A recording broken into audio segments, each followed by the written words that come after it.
Do you know what's cooler than ancient forms of art? Very ancient and creepy forms of art. One of these was found in a cave in Indonesia.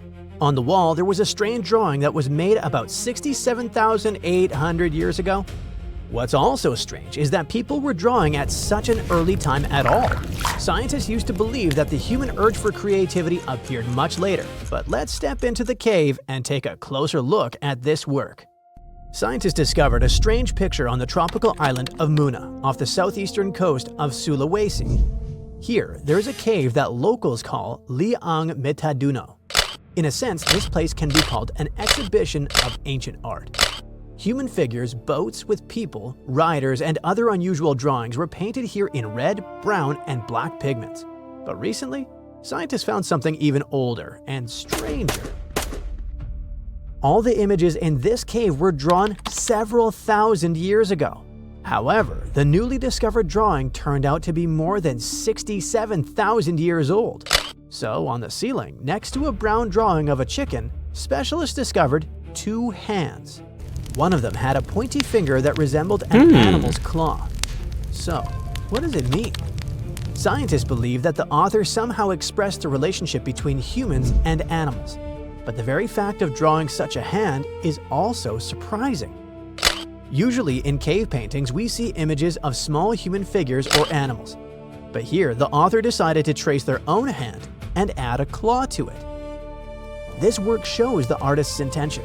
They depicted something that doesn't exist, something their imagination invented, and they expressed it. What did they want to convey, and what were they feeling at that moment? Perhaps they experienced the agony of creativity. Perhaps, after finishing the drawing, they called their friends to come and evaluate it. Just imagine crowds of ancient cave people coming to an exhibition where a famous artist has created new work. Everyone looks at the clawed hand with admiration, applauds, and gives their own interpretation of the image. In our minds, it often seems that in ancient times, people were savages who understood very little. But what if they were not so different from us? They also loved art. They got angry, they felt envy, they felt sadness, and they experienced the same emotions. They lived just like we do, only without technology. Archaeological artifacts like this really help us better understand the development of humanity. But why do scientists think that it was a stencil of a human hand in the first place? Maybe it was some kind of creature like a yeti, and its hands really looked like animal paws. That's unlikely. Specialists say that handprints may have been connected with rituals meant to ward off misfortune. What if the author tried to scare away trouble with their hand and added a claw to make it more frightening? In general, after this discovery in Malaysia, researchers began to question the Eurocentric views about the intelligence of ancient people. For a long time, the scientific world believed that the cognitive abilities of modern humans began to develop when settlers migrated into Western Europe. But now, judging by what was found on the island of Muna, the development of humanity may have occurred independently in different parts of the planet. This discovery perfectly complements another collection of cave paintings in Indonesia. In 2019, scientists discovered images of human figures with the heads and tails of animals. These strange creatures were hunting warthogs and endemic dwarf buffalo. Perhaps the authors imagined themselves as these half-animal, half-human beings and wanted to give themselves the appearance of animals. These drawings are about 51,000 years old. The clawed hand is about 67,800 years old, which makes it the oldest known example of cave art in the world. Now let's move to a more recent period, the 15th century. By that time, many works of art had already been created and many books had been written. But there is one thing that still remains one of the most mysterious and even eerie works ever made. This is the Voynich manuscript. On the outside, it looks like a small book filled with drawings of various plants, flowers, astronomical pictures, and people. All of these illustrations are accompanied by extensive comments from the author. Everything looks quite natural for a book from the 1400s. But do you know what the problem is? The language in which the book is written is still unknown. The drawings on its pages also depict unknown plants. There are strange patterns, formulas, and mysterious images of people. All of this resembles some kind of book of magic. It also looks like an encyclopedia of an alternative world or a textbook on potion making. But how is it possible that with all our modern technology, we still have not deciphered this language and these images? Who was the author? What did they want to tell us? And who exactly was this Voynich? A book dealer and antique shop owner named Wilfrid Voynich discovered this manuscript in an Italian monastery in 1912 and immediately added it to his collection. The strange contents of the book quickly attracted the attention of scientists. For decades, historians, linguists, programmers, and other specialists tried to figure out what was written on its pages, but no one succeeded. Of course, there were theories. Some scientists believed it was written in Hebrew. Botanists suggested that the language in the manuscript had Mexican origins. On one hand, it could be an unknown language that disappeared. On the other hand, it could be some kind of cipher. But who was the author? There were theories that the manuscript was written by the English philosopher and scientist Roger Bacon. Some were convinced that the work belonged to Leonardo da Vinci, but there was no confirmation. The most plausible theory says that the manuscript was written in a lost language that was once spoken in the Mediterranean during the medieval period. People spoke it, but didn't use it in official or important documents. Another version says that it could be some long-forgotten Middle Eastern or Asian language. Okay, let's assume that's true and the book is written in a language everyone forgot. But what about those strange drawings? The plants? The astronomical images? The unusual patterns? What are they? Perhaps it's a large encyclopedia about pharmacy, nature, and space, a treatise about the natural world, or something like that. You can build many theories and hypotheses, but do you know what's really cool? You can try to solve the mystery of this strange book yourself. The entire Voynich manuscript has been scanned in high quality and published online. Try to decipher it and write in the comments what you managed to discover. Our next archaeological artifact is even stranger than the previous one. In the 1700s, fishers in Japan cast a net into the sea and pulled out a mummified mermaid. Of course, officially it wasn't a real mermaid, but it looked very realistic and even creepy. For a long time, people kept this find in a museum and considered it a sacred object. But what if it really was something like a mermaid? What if, long ago, some kind of aquatic people lived in the ocean? To confirm these theories, scientists analyzed the find and determined that the object was artificial. Some talented person used bones, the skin of a pufferfish, and animal fur to create this grotesque figure. But it was not just a sculpture. According to specialists, it was a talisman that was supposed to provide its owner with a long life. Let's finish our story with something truly frightening and eerie. You probably know that centuries ago, people in Europe believed in vampires. Yes, you can find many books and historical records about them, but they all appear to be legends. However, several years ago, archaeologists discovered rather chilling evidence that people believed in these stories very strongly. Specialists found a burial in Poland that was more than 400 years old. It contained the skeleton of a young woman. A sickle had been attached across her neck, and a padlock had been fastened to the big toe of her left foot. Scientists suggested that the locals were afraid this woman might become a vampire and rise from the grave. So just in case, they took precautions and added these objects to her body. Now, thousands of years ago, the Sahara Desert was a green valley with rivers, lakes, flowers, various animals, and people who had different DNA. They weren't visitors from another planet or some unknown separate species. In fact, they were quite normal. But their genetic code changed scientists' understanding of how human civilization developed. It sounds a little confusing, but let's start at the beginning. Among the endless dunes of the Sahara, there is a small rock shelter where wanderers can hide from the scorching sun. This place is called Takarkori. Recently, it became famous because scientists found 2 mummies there who lived about 7,000 years ago. At that time, in China, people were learning to domesticate pigs. In Egypt, paintings with geometric patterns appeared. Almost everywhere in the world, people were developing agriculture. But what was happening in the Sahara? Scientists analyzed fragments of DNA from the mummies along with other artifacts found in the cave. They discovered that the bodies belonged to female pastoralists. They lived during a time when the famous desert was known as the Green Sahara because of its humid climate and abundant vegetation. Those mummies belonged to a group of people of unknown origin. Their DNA did not contain the genes typically found in populations that lived in that region. In fact, their genome did not resemble any other known genetic lineage. Surely, there must have been relatives of these people living in other regions. A similar genetic code was found in the remains of hunter-gatherers in the Tafaralt cave located in Morocco. The DNA of the people from these two caves was equally distant from the DNA of people who lived in the southern part of the Sahara. Since their DNA was not similar to other genomes in the region, this tribe must have lived quite separately. They probably did not accept strangers and did not move from place to place.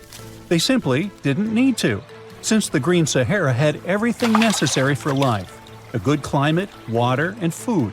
These Takakori people lived within their own community as if they were separate from everyone else. But then, how did they learn about animal husbandry?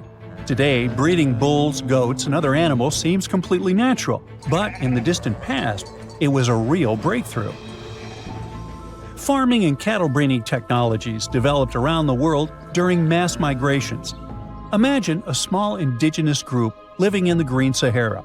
Suddenly, thousands of outsiders who know agricultural techniques arrive from other regions. They take over the land, drive some locals away, allow others to stay, impose their own rules, and begin cultivating the soil. Their settlement grows, and then they migrate to another area where they spread their technologies again.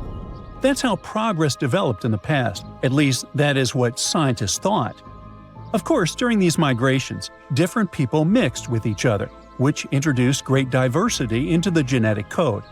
But in the case of the Takakori tribe, there was no diversity.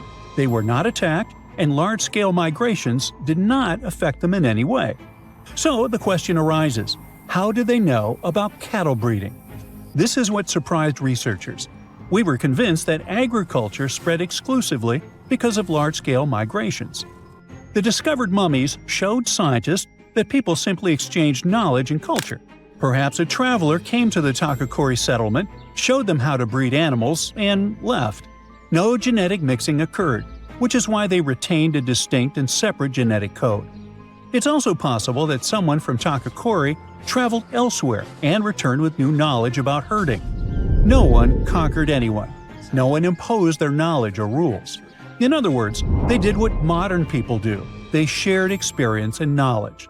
This small detail in the genome of the two mummies shows that the ancient world may not have been as cruel and harsh as we once imagined.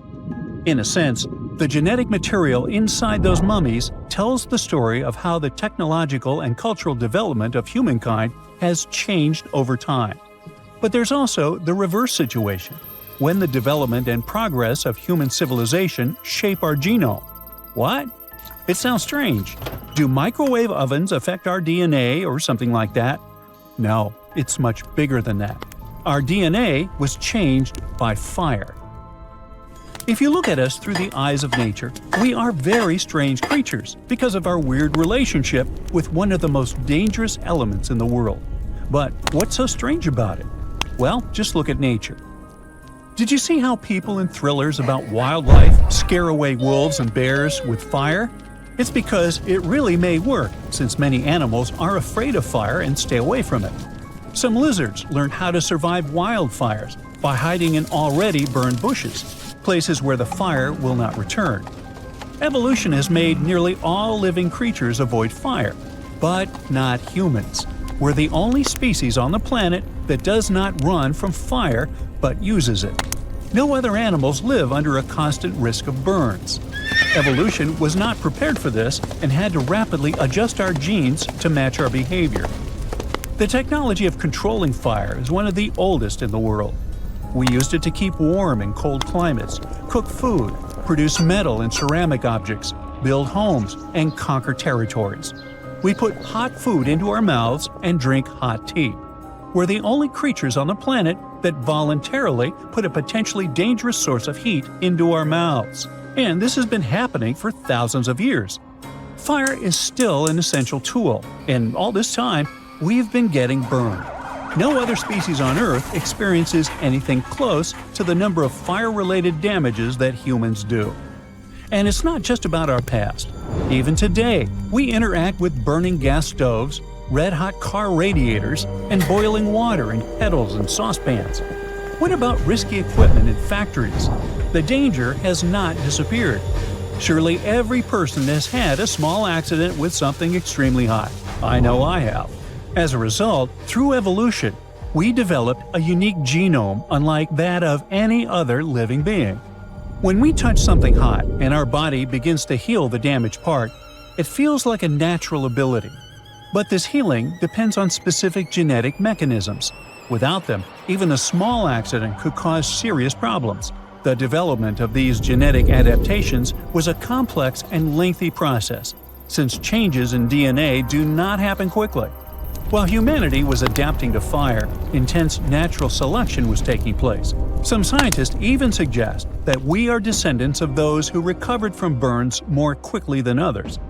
Of course, mammals also have adaptations related to fire. Scientists studying primate DNA discovered a set of 94 genes that activate in response to burns. So, what makes us different? In humans, some of these genes evolved much faster and became far more effective at healing and fighting bacteria. So, does it turn out that we have a superpower we never realized we had? Yes, but there's bad news. The same immune response that allows us to heal quickly from burns can also cause serious problems. How is that possible? Well, instead of using examples with real people, let us imagine a mannequin with the same fire-related adaptations as a human. When the mannequin receives a small burn, say from a hot radiator under a car hood, its immune system quickly triggers inflammation, during which immune cells neutralize the damage. It is an aggressive healing strategy, but it works. However, if the mannequin gets a large area burn, that same defense becomes dangerous. The immune system uses the same tactic for major burns as it does for minor ones, creating massive inflammation that can be life-threatening. Why is that? Because evolution developed protection against small incidents around a campfire, but not against massive fires. Interestingly, how do scientists explain our craving for extreme sports and adrenaline? What does our DNA say about this? Well, it's a whole new story. Deep in Petra's Red Cliffs, archaeologists found a hidden tomb. Inside, there were 12 skeletons. They remained untouched for over 2,000 years, and that's a really weird thing. Most tombs in Petra have been looted, so what makes this find stand out? Let's figure it out.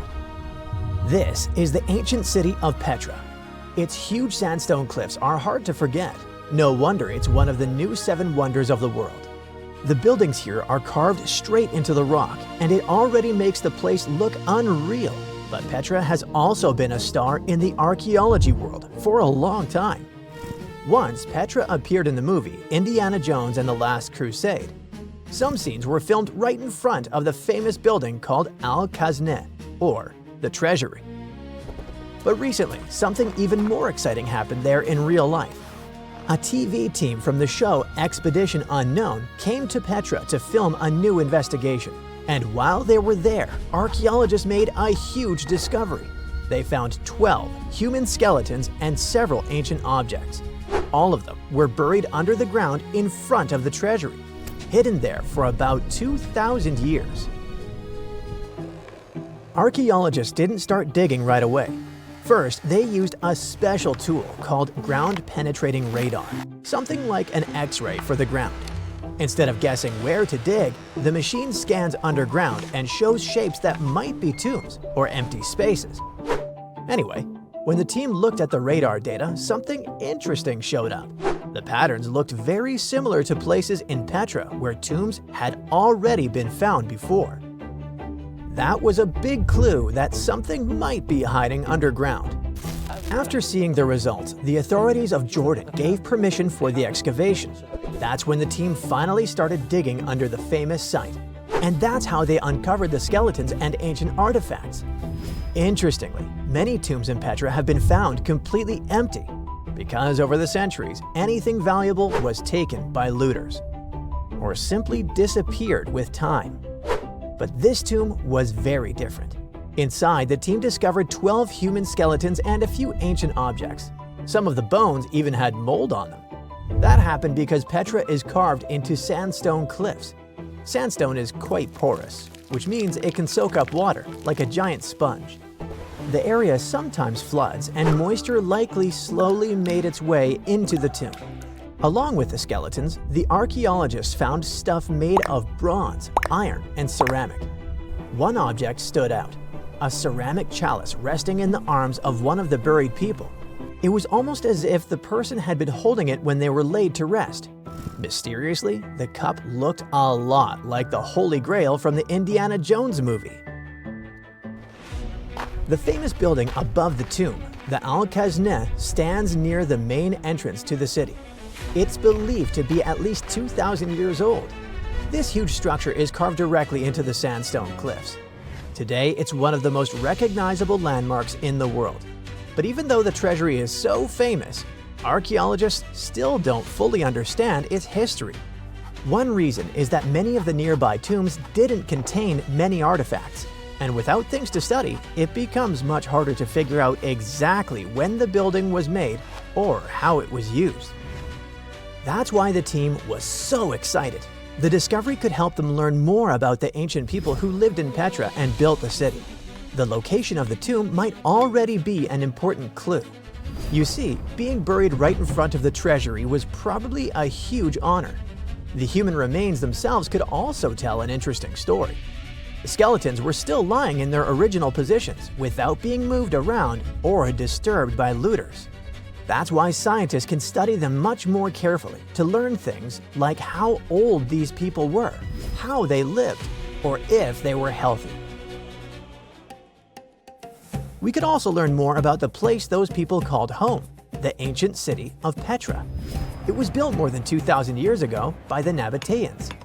Starting around the 4th century BCE, this desert city became the center of their kingdom and an important stop for trade across the Middle East. The location helped a lot. Petra sits in a valley surrounded by mountains, and the main entrance is a long, narrow canyon called the Al-Sik. Because the path is so tight, the city was easy to defend and hard for enemies to attack. Thanks to these factors, the city grew quickly. At its peak, around 30,000 people may have lived there, but the city sits in a dry desert canyon. Natural water is kinda limited there. So how did so many people live in Petra? The answer is clever engineering. The Nabateans built a water system that was incredibly advanced for its time. They didn't rely on one water source. It was a whole network carved directly into the rock. They cut channels, pipes, and storage tanks into the cliffs. This helped them guide water from nearby springs into the city. It was like an ancient plumbing system built entirely out of stone. Even better, the water didn't just flow straight into the city. First, it passed through special settling basins where dirt and sand could sink to the bottom. After that, the water was stored in large reservoirs surrounded by thick stone walls, which helped keep the water cooler in the desert heat. Flash floods were also a big danger in the canyon. When heavy rain fell in the surrounding mountains, water often rushed down the narrow valleys. To deal with that, the Nabateans built dams and channels that redirected the floodwater into storage reservoirs. Another intriguing thing about Petra is the location of its main buildings. In 2013, researchers found that several important monuments lined up with the sun during key moments of the year, like the solstices and equinoxes. Scientists now believe that the buildings may have worked like giant calendars, helping people track the seasons in a desert landscape. Natural signs of time can be hard to notice there. Another Petra mystery is 3 massive stone blocks, the Jinn blocks. They go back to around the 2nd century BCE and are some of the first big tombs built in Petra. 2 of them have burial chambers inside, and the 3rd one even has a grave on top, like a little rooftop coffin. No one really knows exactly why they were built. Most experts say they were tombs, but some think they may have been carved to honor deities or used in rituals. But however great Petra was, things started to change in 106 CE. That's when the powerful Roman Empire took control of the city and made it part of their territory. Trade didn't completely stop, but the city slowly lost some of its importance. Later, a large earthquake in 551 CE caused serious damage to the area. It could have been the final blow for a city that was already in decline. Over time, Petra was eventually abandoned and became known as the Lost City. But there's another nickname people used much more often: the Rose City. The name comes from the color of the cliffs around Petra. The sandstone rocks have a reddish-pink color, especially when the sun is low in the sky. What tourists see today is just a tiny slice of Petra. Some estimates say archaeologists have only dug up about 15% of the city. Visitors go through the narrow Seek, gape at the 130-foot-high treasury, walk along tomb-lined streets, and climb over 800 steps to reach the monastery, Al-Dir. But that's like seeing the tip of an iceberg. The rest is still buried. Petra keeps surprising us. In 2016, researchers used satellite images to spot a huge, previously unknown monument. The platform is massive, about 184 by 161 feet, and has columns along one side. Pottery fragments suggest it's over 2,150 years old. So basically, even after centuries of exploration, Petra is still full of secrets. They're just waiting to be uncovered.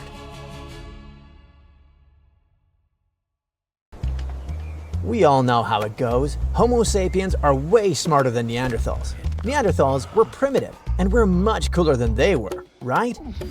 Now, what comes to mind when you hear the word factory? Probably something like this. Lots of Homo sapiens, people, working in different departments, huge production lines, packaging, sorting. You can't fit a Neanderthal into that image, can you? Hey, don't be such an evolutionist. We don't judge people here by the stage of their development, okay? And by the way, Neanderthals had their own impressive factories. No conveyors or industrial robots, but pretty advanced for their time. The production line I'm talking about was located in a place we now call Germany. What's funny is that it's a country that still has plenty of factories and a long tradition of working with machinery, so it feels like a continuation of that tradition. Now, poof, back 125,000 years, to the moment when this very early factory appeared. Around this time, Earth was in an interglacial period, with weather quite similar to today's climate, so conditions may have not been the best, but still fairly comfortable. Neanderthals lived their ordinary lives. They used fire to manage vegetation, gathered plants, and apparently, built plants. Pun intended. So if you thought those hairy guys were savage beasts who spent their time scratching lice off their skin, you may owe an apology to this distinguished gentleman. By the way, this is Carl, and he claims to be the owner of this factory. You seem to have underestimated him, so he's left. But I'll carry on talking about this interglacial breakthrough. Archaeologists have recently shown that Neanderthals intentionally chose a lakeside location to process the bones of at least 172 mammals, including deer, horses, and aurochs, a now extinct species of bovine. The study demonstrates that the inhabitants not only broke open large mammal bones to extract marrow, but also ground the bones into thousands of fragments and heated them in water to extract calorie-rich bone grease. Think of it as a food manufactory making flavorful Campbell's soup ready to hit the shelves at your local supermarket. I know it sounds far-fetched, but what I want to show here is that we now have evidence that even Neanderthals had pretty advanced techniques of food processing. This was intensive, organized, and strategic. Neanderthals were clearly managing resources with precision. Some of them were planning hunts. Others were in charge of transporting carcasses, while another group was busy rendering fat in a task-specific area. They definitely had no nutritionists, but they did understand both the nutritional value of fat and how to access it efficiently. Just one example. Scientists now think that when it came down to caching carcass parts, they would do so across the landscape for later transport to the grease rendering site. You know how all factories are supposed to meet production targets? Same here. Experts believe Neanderthals understood there was a certain fat quota they needed to meet to make the literally bone-crushing process worthwhile. Now, you may say, well, it's just one example. It doesn't mean that Neanderthals were that advanced. True, good catch. However, there are more examples, and here's one of them. Technically speaking, in addition to food-related production lines, these guys may have had a chemical production factory. You see, there is evidence that Neanderthals made stone tools using a multi-ingredient adhesive, which they couldn't buy at Dollar Tree for very obvious reasons. The factory headquarters wasn't in Germany this time though, but in Gibraltar, in Vanguard Cave to be more precise. While studying this area, scientists stumbled upon a small hearth that may have functioned as something close to an ancient adhesive workshop. So chances are that Neanderthals were using fire not just for warmth or cooking, but as a controlled tool for producing useful materials. Now, let's see how this hearth worked. If you've ever cooked sauces, you know how they thicken once the temperature goes up. Neanderthals may have spotted something similar while using fire for its basic function, cooking. They put two and two together, and bam! They started glue, or rather, tar production. The controlled fire helped them regulate heat precisely enough to produce a perfectly sticky texture. That tar could then be used to fasten stone blades or other sharp pieces onto wooden handles, with sinew or plant fibers helping secure the joint. If you wonder what the recipe was, scientists managed to reconstruct it, sort of. Basically, it involved burned rock rose leaves, but there was a secret ingredient for the process to work: guano. Guano is what's left of bat and bird feces once they've decayed. It sounds quite disgusting, but it worked, and that's what matters. Let's check out the structure itself. It's quite small. A round pit roughly 9 inches across and about 3.5 inches deep. Its walls are sharply cut, and 2 narrow trenches extend outward to the north and south. The working idea is that Neanderthals packed the pit with rock rose leaves, then sealed it with damp sand and soil, likely mixed with, you guessed it, guano, to limit oxygen entering the chamber. A small fire, probably fueled by grasses and shrubs, would have burned above the sealed pit. As the plant material heated, it released a thick brown resin. Producing that resin required temperatures in the neighborhood of 300 degrees Fahrenheit or more. However, it took scientists some effort to understand what happened inside the hearth. They had to analyze residues from the walls and floor using several chemical techniques, including mass spectrometry. This technique identifies and counts molecules within a sample. It was necessary to reconstruct the likely production method. Once they ran those SMART tests, they moved on to the next step, which involved a tad of elbow grease. They recreated the setup themselves, building experimental hearths that matched the original in size, shape, and materials. In 4 test runs, the recreated hearths successfully produced resin, which supported the proposed explanation. Alright, it feels like those prehistoric production lines prove that Neanderthals were much cooler than we thought. A typical idea is that Neanderthals were just wandering hunters, but they probably were not. And it's not only about their production setups. There may be evidence suggesting they organized coordinated hunts that lured wild horses into traps roughly 200,000 years ago. We go back to Germany once again. At the archaeological site of Schöningen, researchers uncovered wooden spears, double-pointed sticks, stone tools, and the butchered remains of more than 50 horses of different ages. After a couple of tests, scientists realized these finds are about 100,000 years younger than earlier estimates. The material was excavated in the 1990s from sediments along what used to be a lakeshore. With the updated dating, scientists think the site reflects a period when Neanderthals were already living across Europe. Zoo archaeologists argue that these hunters could understand horse behavior well enough to organize group hunts, steering entire horse families toward carefully chosen ambush points. Yikes! Chances are that by about 200,000 years ago, Neanderthals were cooperating in increasingly complex ways.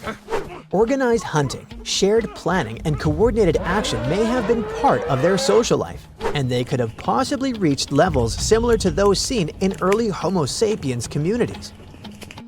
Earlier estimates placed the Shonengan tools and horse remains at roughly 300,000 years old. There were no labels, of course, so scientists had to turn to pollen preserved in the sediment layers, which they used to match local vegetation changes with known global climate cycles. Under that older timeline, the hunters at the site might have been Neanderthal ancestors or another ancient human species known as Homo heidelbergensis. But the new timeline points more directly to Neanderthals themselves. To refine the age of the site, a team of scientists analyzed how amino acids, the chemical components of proteins, had gradually changed structure after passing. They examined 4 snail shells, 15 tiny crustaceans, and 8 horse teeth from the same sediment layer that contained the spears. Once they measured these molecular changes and combined the results with pollen records and climate data, the researchers calculated how much time had passed since those organisms died. The results consistently pointed to a younger age, around 200,000 years, placing Neanderthals squarely in the role of the hunters behind the Shonengan horse drives.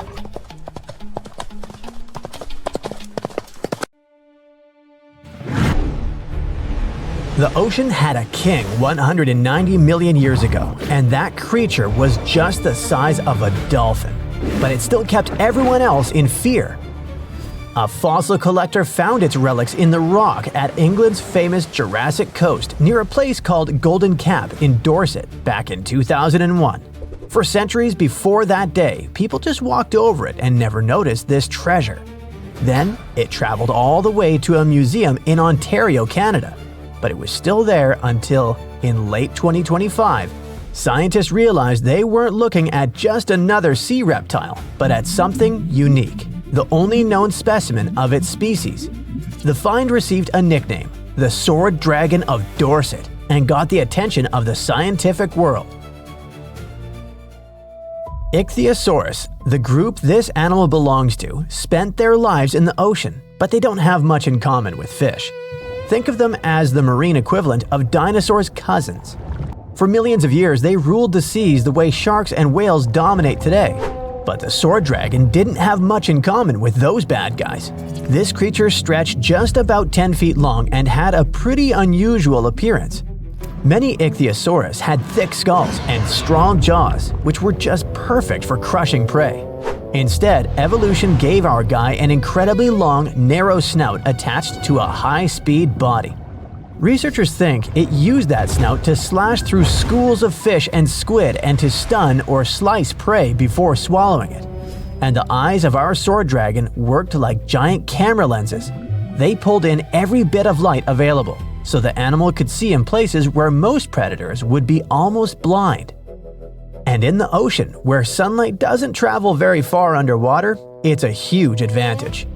Fish, squid, and other prey drifted through the gloom, thinking they had some cover from danger, and our dragon could spot them without a problem. It also had a pretty unusual skull. Most animals, including us humans, have a small bone near the nostril area called the lacrimal bone. Normally, it's nothing special.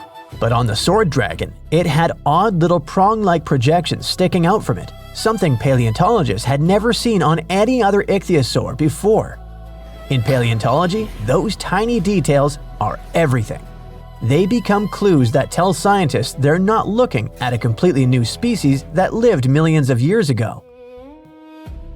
The sword dragon skeleton survived in almost perfect shape and preserved its three-dimensional form, not flattened like many other fossils. Scientists even think traces of the creature's last meal still sit inside its remains. So, one moment this animal hunted fish in Jurassic waters, and the next moment it froze in time with its final lunch locked inside stone for 190 million years. The story got even more interesting once scientists began studying the bones carefully. Some limb bones and teeth have strange deformities, which means the animal suffered injuries or disease while it lived. The skull also has bite marks from a much larger predator, probably another ichthyosaur. That beast likely delivered the final blow. But the biggest reason scientists care about this animal so much is that it fills a massive gap in the fossil record. Fossils from the time period when it lived, around 193 to 184 million years ago, show up very rarely. Before this discovery, paleontologists saw two completely different groups of ichthyosaurs in the fossil record: older ones before this period and newer ones after it. But no one knew exactly when or how that change happened. So, the sword dragon enters the story like a missing puzzle piece. This creature looked more closely related to later species that appeared millions of years afterward. That means the big evolutionary shift in ichthyosaurs likely started earlier than scientists thought. Now, let's leave the ocean and jump to a completely different landscape. One that once baked under the brutal sun of the Sahara. Around 95 million years ago, a predator walked there that looked just as strange as the sword dragon, but it chased prey on land and in rivers instead of the sea. The scientist who led the discovery described this animal as a hell heron. It stretched as long as a school bus and weighed several tons.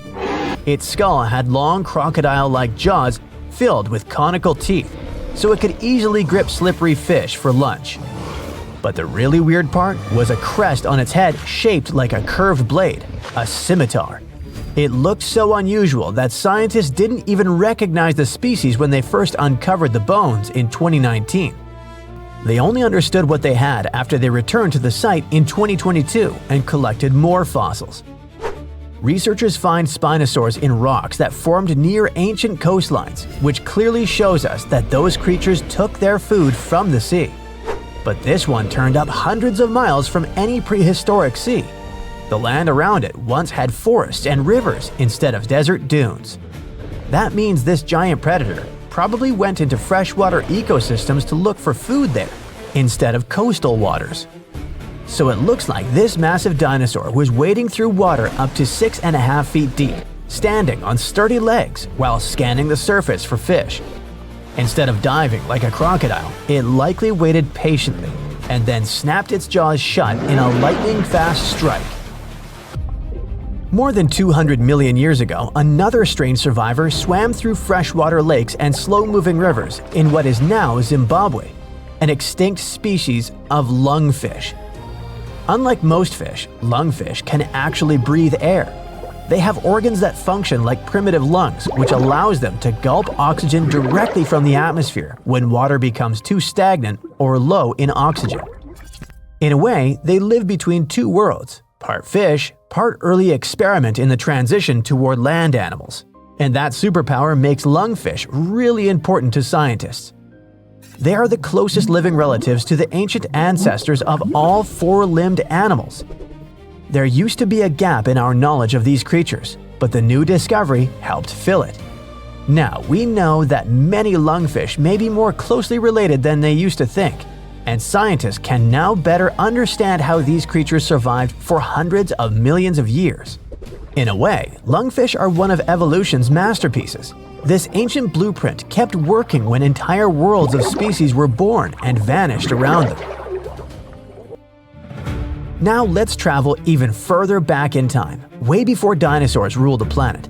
Around 275 million years ago, another bizarre creature swam through freshwater lakes in what is now Brazil. Researchers discovered the species from 9 fossilized lower jaws, each about 6 inches long. Instead of pointing upward like normal teeth, this creature's teeth stuck out sideways. Every single jaw had the same strange design, which proved the twist wasn't a mistake, but the way the animal evolved. The inside surface of the jaw had tiny tooth-like bumps called denticles. These structures formed a grinding surface, so the creature had its own built-in food processor. Scientists think it used that unusual mouth to chew small invertebrates, or maybe even plant material. That's a pretty unusual diet for an animal whose close relatives were mostly carnivores. And speaking of its family, this bizarre creature belonged to an extremely ancient lineage called stem tetrapods. Those were early four-limbed vertebrates that gave rise to modern reptiles, birds, mammals, and amphibians. By the time Tankya lived, most of those early lineages had already disappeared. Yet this one somehow survived, and newer, more modern animals evolved around it. Scientists call this kind of animal a living fossil. When researchers analyzed the fossils, they made the conclusion that this mysterious creature grew up to about 3 feet long and probably resembled a salamander with a longer snout. It swam through lakes in a world where the continents still formed the giant supercontinent Gondwana. This discovery is also important because it helps scientists understand how ancient ecosystems functioned and which animals filled different roles in those early communities. We're hearing more and more about mysterious objects falling from the sky. Weird metallic stuff barely missing houses and rolling over between farms. Just like in Argentina the other day. There wasn't any trail and it didn't trigger any radar alerts. It was just a sudden thud that startled the locals. Before you knew it, everything was blocked off with authorities surveilling the area. What's actually going on? And are we in danger of this happening to any of us? People in a small rural town in northern Argentina live a quiet life. For them, probably the most dramatic thing is when a cow wanders off. What they definitely didn't expect was a giant cylinder dropping down out of nowhere. The owner was definitely grateful that the thing didn't smash into his house. He called the police, if not to figure out what it was and what it was suddenly doing in his backyard, then at least to help him get rid of it. However, when officers arrived at the scene, they knew this job was above their pay grade. They had to call specialists, the kind who show up with protective gear and strange instruments that make beeping sounds. Before you can examine what it is, the standard procedure is to make sure nothing will go boom. Fallen space stuff can be like a shaken soda can full of leftover rocket fuel. One wrong poke and psht! That could cause serious trouble. After they ensured the object was safe to approach, the real mystery began to unravel. Right there in the dirt was a long black carbon fiber shell with dents along its side. It looked like a leftover part of a starship that had been chewed up and then spewed out by some scary space whale. As objects fall, their spin can increase dramatically. By the time they reach the ground, they can tumble like a fumbled football, which can reshape them and make them unrecognizable. Reports describe it as roughly 5.5 feet long and heavy enough to sink into the soil. It also appeared to be engineered with clean lines and a structured shape. What could it be? The most obvious idea was that it might have drifted down from orbit, maybe a leftover piece of some past launch, finally losing its battle with gravity. There are thousands of defunct satellites and rocket pieces still circling Earth. Even in space, there's still a bit of atmospheric drag nibbling at objects and stealing their speed. And once they slow down too much, they spiral back toward Earth. So an old satellite is a good guess. However, the shape is unusual. Usually, they're not round and not like this. Another plausible explanation might be that the strange thing came from an aircraft. Commercial airplanes sometimes lose items like panels, tires, or doors. In 2014, a Delta Boeing 757 had an unexpected adventure when it lost an upper wing panel mid-flight. While it may sound alarming, the problems with the wing did not affect the plane's ability to fly, and it landed safely. In July 2024, a United Airlines Boeing 757 taking off from Los Angeles lost a main landing gear wheel but continued to Denver and landed with no injuries. As you can see, weird things happen, but the Argentina object seems too unusual and way bigger. And if something this large had fallen off a plane mid-flight, there would almost certainly be reports later and a very worried pilot somewhere. It's also not unimaginable that the object came from some experimental project, perhaps a prototype that's not connected to any public mission. After all, not every innovative test gets announced. For example, research teams often conduct discrete trials to see how new materials or shapes perform during their descent. However, even such durable test shells are usually recognizable, while this tubular thingy was visually confusing and became a genuine mystery, at least for a while. Until they discovered marking, Almost everything made to fly is marked in some way, whether it's with a stamped code, a painted line, or a laser-etched ID. Unless it's meant to stay a secret, any kind of flying uses expensive technology. And even if you can't reuse it, you might still want to examine it and learn from it. Usually, each part has a mark on it, because it comes from different factories or locations. Even old space debris typically provides some clue, allowing you to play detective with familiar shapes used at the time. You're likely to find a fragment that matches some blueprint. And this is what may have solved this particular mystery. One of the valves had a tiny serial number, and that exact code appears on the public list of space debris incidents. Based on the list, this mystery tube is believed to be a piece of the Jielong 3A Chinese Smart Dragon rocket, which was launched from a barge in the Yellow Sea. That doesn't make the origin official, as China has not publicly confirmed anything. Funny enough, a similar chunk of suspected Jielong 3 debris turned up in Australia around the same time. That's a bit anticlimactic. Another famous case happened in Spain's Murcia region in 2015. Just like in South America, farmers found something unidentified. Except Spaniards got bowling balls instead of something cylindrical. This also brought people in special suits. Experts later suggested it was a high-pressure tank used for launch, but no one ever figured out whose. The same thing happened in Namibia in 2011. Journalists literally dubbed it the mysterious space ball.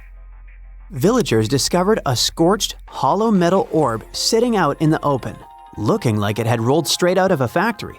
Its surface was rough, and the whole thing appeared to be made from two halves welded together. Police got involved to check whether it was explosive, and authorities later tested it, confirming it was made from space-grade alloy and nothing more. No agency claimed it, no mission matched it. Locals reported hearing a series of small explosions a few days before the discovery, and officials noted that similar spheres had appeared in Australia and Central America over the last couple of decades. It also happened in Vietnam, where not one, but 3 hefty balls dropped in 3 separate locations. They were of different sizes and looked like giant marbles, with the largest one weighing 100 pounds.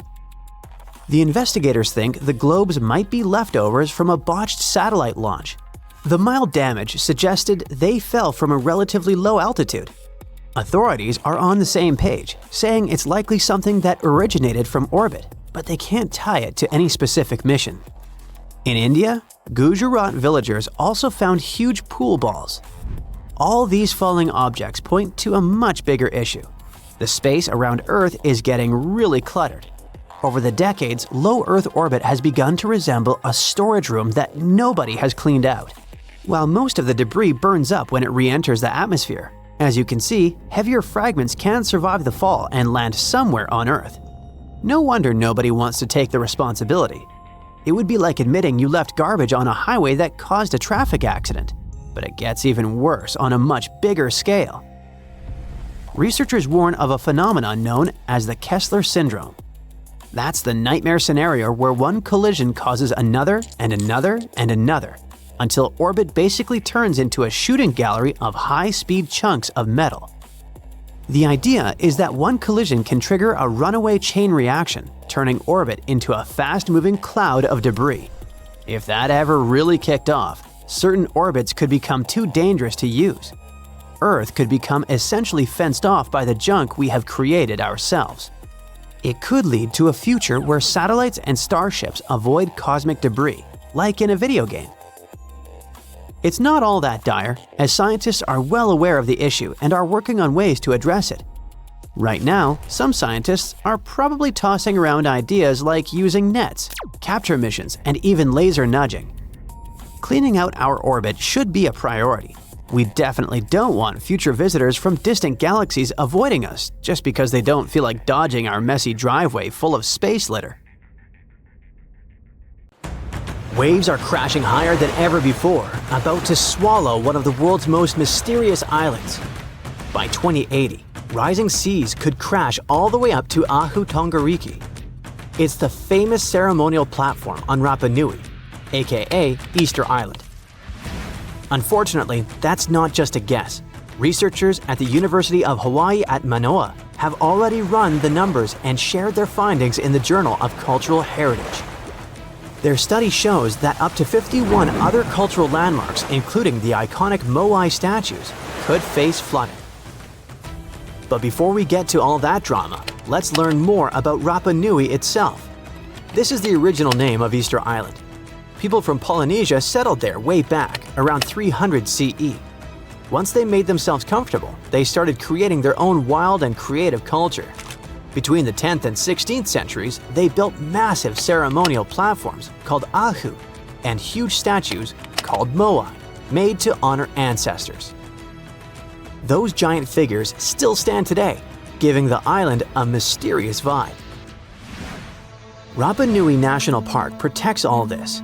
It's a Chilean wildlife area, the heart of Rapa Nui culture. The architecture and sculptures here are totally unique, even compared to other Polynesian islands.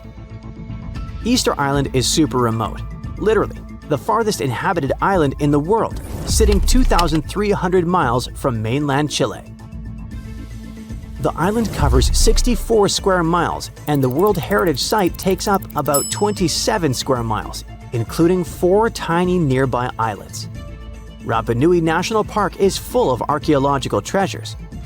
Experts estimate there are about 900 moai, more than 300 ahu, and thousands of other structures for farming, funerals, houses, and daily life. The moai are incredible. Some stand 6.5 feet tall. Others reach almost 66 feet. Most were carved from yellow-brown lava using simple basalt tools called toki. Some moai were still being carved. Some were being moved to their final ahu, and some were torn down and re-erected. The quarries, like Rano Reraku, show us today how the carvings were made. The ahu come in all shapes and sizes.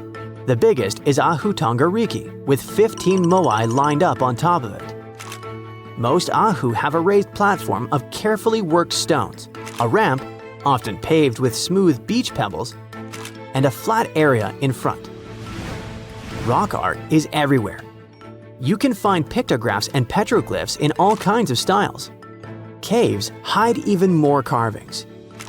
Even villages, farms, and other structures are super interesting.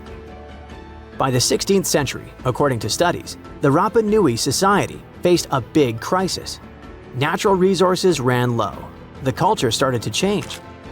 Many of the megalithic monuments were ruined. The ancestor cult was replaced by the man-bird cult.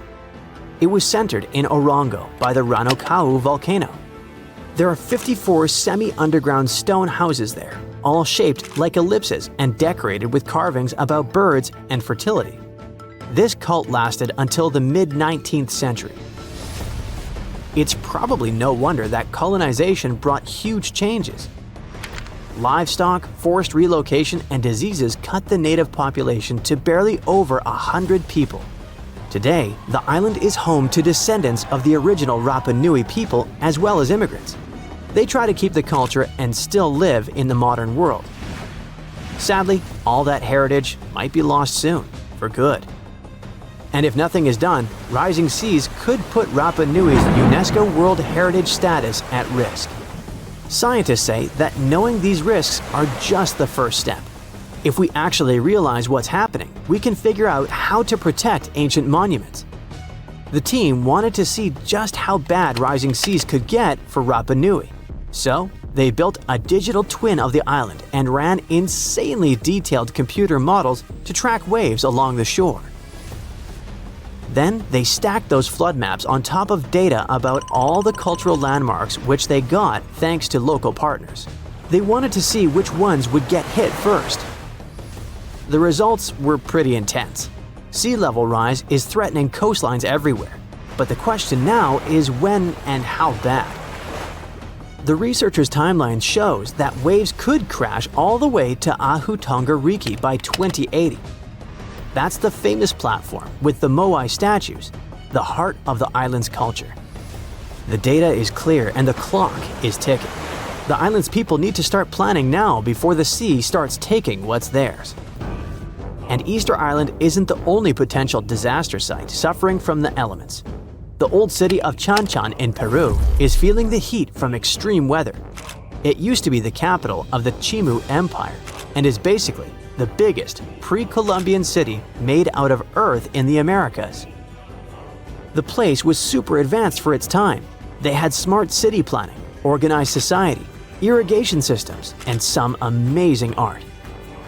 The Incas took over in the 1400s, but the ruins still show how sophisticated the Chimu were. It's now a UNESCO World Heritage Site, and it's really important. And now, El Niño, the warm phase of a natural climate cycle called El Niño Southern Oscillation, brings both heavy rains and long droughts to this place.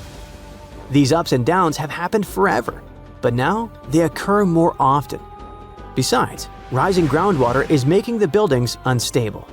To fight this, people are controlling the water table, fixing walls, documenting the architecture, training locals, raising awareness, and making disaster plans. Storms and shrinking sea areas are also causing problems for the 19th century whaler settlement on Herschel Island in Canada. It's so bad that buildings had to be moved inland to stay dry and avoid flooding. If erosion keeps going, locals might have to move them even more, and some structures are likely to be abandoned. Permafrost is also breaking down graves, which makes buried caskets topple and break. If we move to the mosque city of Bagarat in Bangladesh, we'll find that water and salty soil are wrecking stone buildings. Salt gets into the rocks and then expands when it gets wet. This causes the stones to crack and crumble faster. And this place is a UNESCO World Heritage Site too. It contains 360 mosques, public buildings, water tanks, mausoleums, bridges, roads, and other public buildings. People once constructed them from baked brick. Another place potentially in danger from rising seas and stronger waves is coastal Great Britain. There, weather conditions are threatening lots of historic castles. Hurst Castle in Hampshire, Tintagel in Cornwall, Peel Castle in Cumbria, Bayard's Cove Fort in Devon, Garrison Walls in the Isle of Scilly, and Kelshot Castle in Southampton all face danger. English Heritage says they need to fix walls and build stronger defenses to stop storm damage. Heavy rains and extreme weather are also hitting Edinburgh in Scotland. Flooding and landslides are a serious growing risk. Since 1970, annual rainfall has gone up 13%. The sandstone repeatedly gets wet and dries, which wears down Edinburgh Castle and erodes the volcanic rock it stands on. Is it going to topple one day? If nothing is done soon, time will show, I guess. Another super famous and touristy place that might get flooded soon is Venice in Italy. Its lagoon faces a serious threat from rising sea levels. Flooding is becoming more and more common. This puts the city's buildings and streets at risk. So, as you see, the problem of Rapa Nui aren't unique. Other coastal places like Hawaii face the same threat from rising seas. Ancient temples, sacred burial grounds, and other irreplaceable cultural sites are at risk, just like the moai and ceremonial platforms of Easter Island. The rising waters don't just threaten buildings, they put the history, traditions, and identity of entire communities in danger. Researchers are using data on coastal flooding to predict what could happen to Rapa Nui and other historical spots. They're mapping the risks, studying how seas will rise, and searching for ways to protect those precious places. The clock is ticking, and without action, some of the most sacred and ancient sites could be lost forever.